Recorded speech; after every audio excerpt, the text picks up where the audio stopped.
శ్రీ గురుభ్యో నమః. శ్రీ మహాగణాధిపతయే నమః. గురుబ్రహ్మ గురువిష్ణు గురుదేవో మహేశ్వరః. గురు సాక్షాత్ పరబ్రహ్మ తస్మై శ్రీ గురవే నమః. హరితసగోత్రోత్పన్నం హరిభక్తిపరాయణం శంకర గురువరేంద్ర చరణం శరణం ప్రపద్యే. శ్రీ మహద్భ్యో గురుభ్యో నమః. అరుణాం కరుణాతరంగితాక్షిం ధృతపాశాంకుశ పుష్పభానచాపాం అనిమాదివ్రయూవృతాం అయోకైః అహమిత్యేవ విభావయేద్భవానీం. ఓం శ్రీమాత్రే నమః. ప్రేక్షకులకు రాబో నూతన సంవత్సరం యొక్క శుభాకాంక్షలు. ప్రతి మాసం మనం చెప్పుకున్నట్టుగానే ఈసారి కూడా మాస ఫలితాలు. ఇక మిథున రాశి, ఈ రాశి వారికి ఈ నెలలో ఉద్యోగ వ్యాపారాల్లో అభివృద్ధి మంచిగా ఉంటుంది. మంచి మంచి వ్యక్తులతో పరిచయం ఏర్పడుతుంది. ఇంటి యందు వేడుకలు చేసుకుంటుంటారు. ఆలోచనలు ఒక కార్యరూపాన్ని దిద్దుతాయి, మంచి ధరిస్తాయి. దానివల్ల సుఖ సంతోషాలు దొరుకుతాయి. ఆర్థికంగా కూడా కొంత పుంజుకోవడం అనేటువంటిది జరుగుతూ ఉంటుంది. కానీ బంధువులతో మిత్రులతో కలహాలు ఏర్పడడం అనేటువంటి జరుగుతూ ఉంటుంది. అనారోగ్యం ఏర్పడుతుంది, జాగ్రత్తగా ఉండాలి.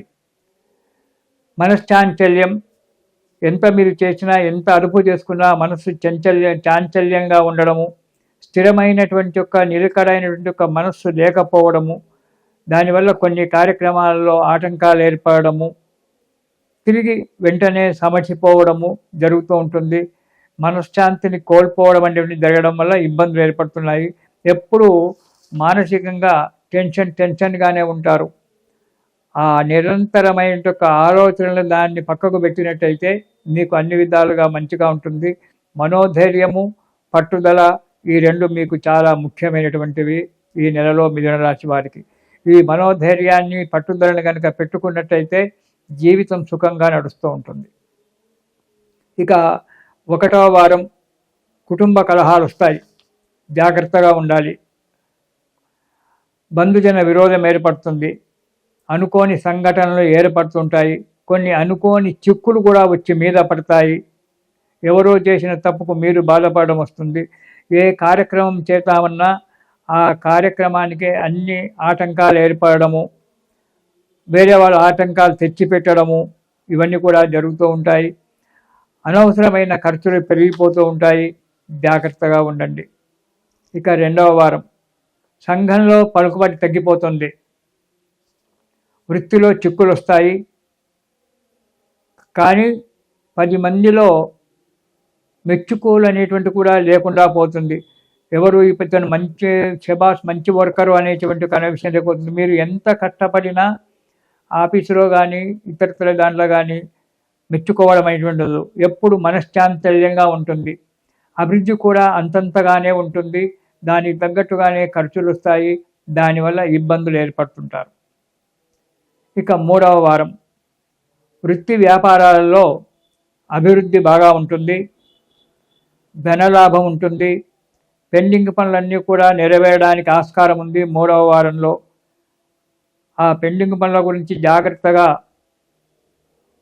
మీరు ఆలోచించి అడుగు ముందుకేసినట్టయితే పెండింగ్ పనులన్నీ కూడా తొందరగా నెరవేరేటువంటి ఒక ఆస్కారం ఏర్పడింది 3వ వారంలో. మంచి వారితో, సజ్జనులతో, మంచి వారితో కలయిక ఏర్పడుతుంది. వారి యొక్క బోధల వల్ల, వారి యొక్క సేవ చేయడం వల్ల మీకు మనశ్శాంతి ఏర్పడి కొంత మేలు కలిగేటువంటి ఒక యోగం ఉంది 3వ వారంలో. ఇక జనవరి 4వ వారంలో కనుక చూసుకున్నట్టయితే కొత్త వ్యక్తులతో పరిచయం ఏర్పడుతుంది. ఆ కొత్త వ్యక్తులతో పరిచయం చేసుకునేటప్పుడు చాలా జాగ్రత్తగా పరిచయం చేసుకోండి. తొందరపడి అతనితో పరిచయం చేసుకొని జీవితంలో కొన్ని నష్టాల గురించి ఆలోచించకండి. అభివృద్ధి బాగానే ఉంటుంది. దానికి తగ్గట్టు ఖర్చులు కూడా వస్తుంటాయి. ఆడంబరాలకు పోవద్దు. ఆడంబరాలకు కనుక వెళ్ళినట్టయితే మీకు ఇబ్బందులు ఏర్పడడానికి ఆస్కారం ఉంది. పెద్దలతో, మిత్రులతో సలహా తీసుకొని కొత్త కార్యక్రమాలు ప్రారంభించడం మంచిది. మీరంతా మీరే నేనే రాజు, నేనే మంత్రి అని చెప్పి మీరంతా మీరే నిర్ణయాలు తీసుకొని జీవితాలను ఇబ్బంది పాలు చేసుకోకండి జీవితాన్ని.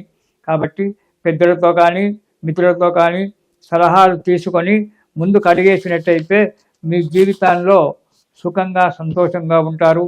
ఈ నెలలో మీరు మా మిథున రాశి వారు దత్తాత్రేయ స్వామి స్తోత్రం కనుక పారాయణం చేసినట్టయితే సంతోషంగా హాయిగా సుఖంగా సంతోషంగా ఉంటారు. కాబట్టి ఈ నెలలో దత్తాత్రేయ స్వామి యొక్క స్తోత్రాన్ని పారాయణం చేయండి. సుఖాన్ని సంతోషాన్ని పొందండి. మానసికంగా ఆనందంగా ఉండండి. ఇతరులను కూడా ఆనందంగా ఉంచండి. మీరు సుఖంగా ఉండండి. ఇది శుభం.